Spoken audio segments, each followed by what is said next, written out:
No talent, no luck, no big break. Darren Hardy's The Compound Effect says small choices beat all three. Have you ever caught yourself waiting for that one lucky break? The moment that's finally going to change everything? We're flooded with overnight success stories, so it's easy to believe that's how success works.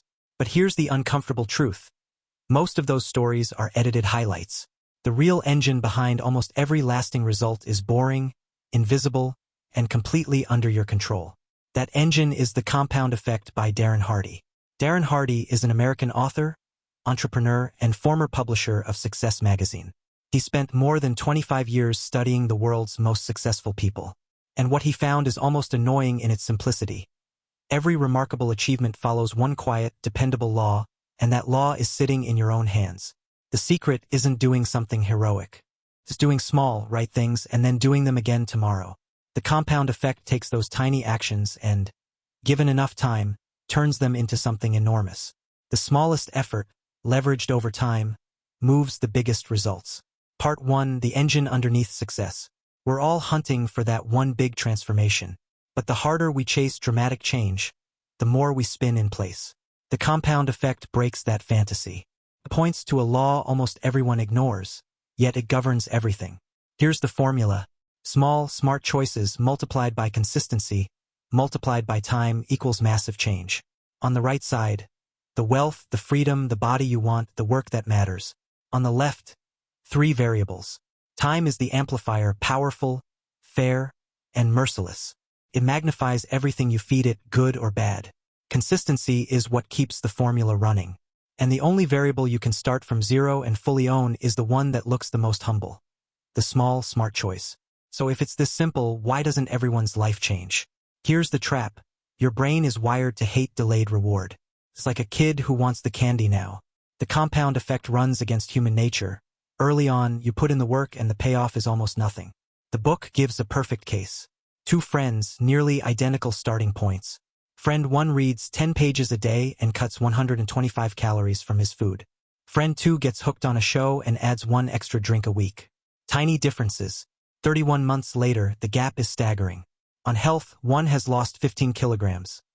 The other has gained 15. A 30-kilogram difference. At work, one kept learning and got promoted. The other grew careless. At home, one has a happy marriage. The other's is in trouble. And there's a deeper mechanism, the chain reaction. Take friend 2. A small habit, loving rich food, sets off a downward chain.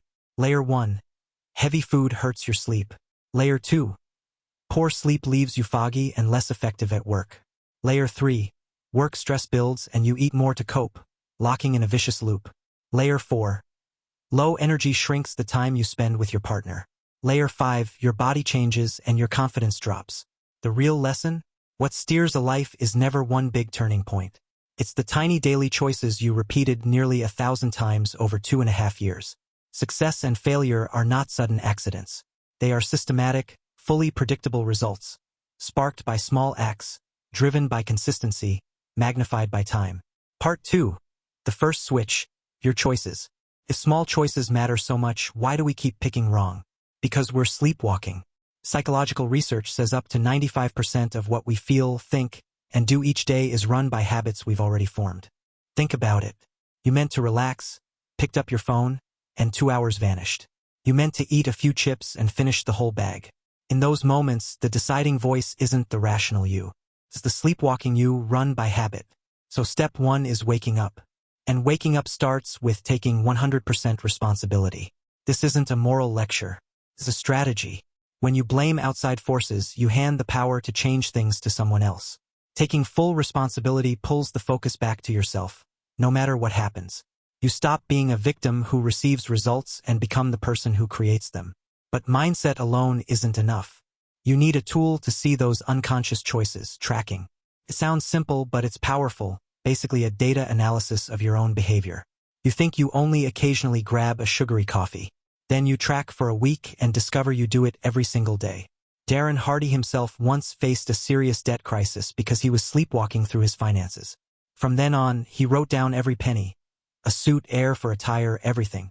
That single act snapped him awake to his spending. The magic of tracking isn't to make you feel guilty. It's to make you see. And once you can see your patterns clearly, change has already begun. because awareness is where change starts.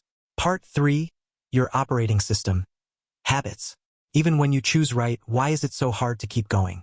Because up to 95% of everything you achieve is run by habits you've built. Picture your brain as a powerful phone. Habits are the background apps that have been running for years. Grabbing your phone first thing in the morning, reaching for something sweet when you're anxious, delaying when things get hard. They run automatically, burning your energy and steering your behavior. The awake, rational you gets only about 5% of the processing power. So real change isn't the 5% you fighting a tug of war with the 95% you. We blame weak willpower, but the book delivers a hard truth. Willpower is deeply unreliable. It's a precious, limited resource, not an account you can overdraft forever. And bad habits have a strong ally. The brain's raw hunger for instant reward. One bite of cake and dopamine fires now. The payoff from running shows up months or even years later. Fighting raw human desire with willpower alone is like trying to stop a river with your bare hands. So if willpower can't be trusted, where's the way out?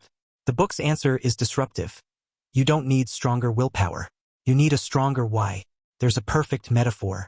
A wooden board, 30 centimeters wide and 10 meters long, is laid on the ground. Walk across it and I'll give you $100. Sure, no problem. Now put that same board between two buildings 100 floors up with a deadly drop below. You'd refuse.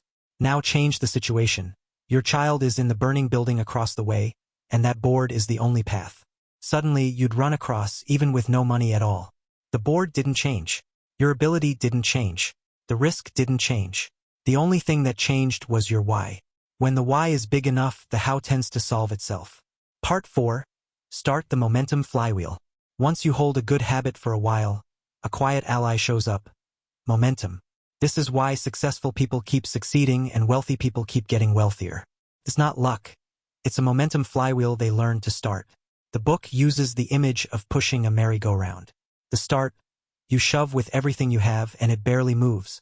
This is the hardest, easiest to quit stage. The pickup, it finally budges a little. You see hope and start to jog alongside. The momentum, as it speeds up, you hop on. Now you barely need to do anything. The flywheel's own force spins it fast. Life change works the same way. Starting a new good habit is the hardest part. But if you survive the start and cross the tipping point, momentum takes over and spins your life's flywheel on its own. The most reliable tool to start and hold that flywheel is routine, turning good habits into standard, automatic procedure. When something becomes routine, you stop having the daily mental battle about whether to do it. Your body finishes it before you've even thought about it. Of all routines, the best investment is owning the start and the end of your day. A morning routine boots the day clean, like switching on a phone with no clutter. It sets the day's speed. A bedtime routine charges and cleans the brain. Ending the day with something constructive precharges tomorrow's success. When your actions move from one-time effort to steady routine, the momentum flywheel begins to turn. Closing the rows of time. That's what the compound effect leaves us with. A great life isn't built on one heroic act. It's built on small, seemingly trivial choices, and the persistence you repeat day after day. It gives every ordinary person, anyone who wants change but often feels powerless, a success system you can actually see, touch, and do.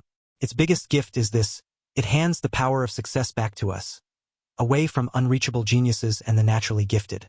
It tells us that if we're willing to take responsibility for our own life, start with the smallest action, stay patient, and keep going, then time will quietly bloom into the most astonishing miracle in your life. The book ends on one line worth keeping. Do the simple things over and over. Do the repeated things with care. So what about you? Which small thing are you going to repeat starting today? Tell me in the comments. I read every single one.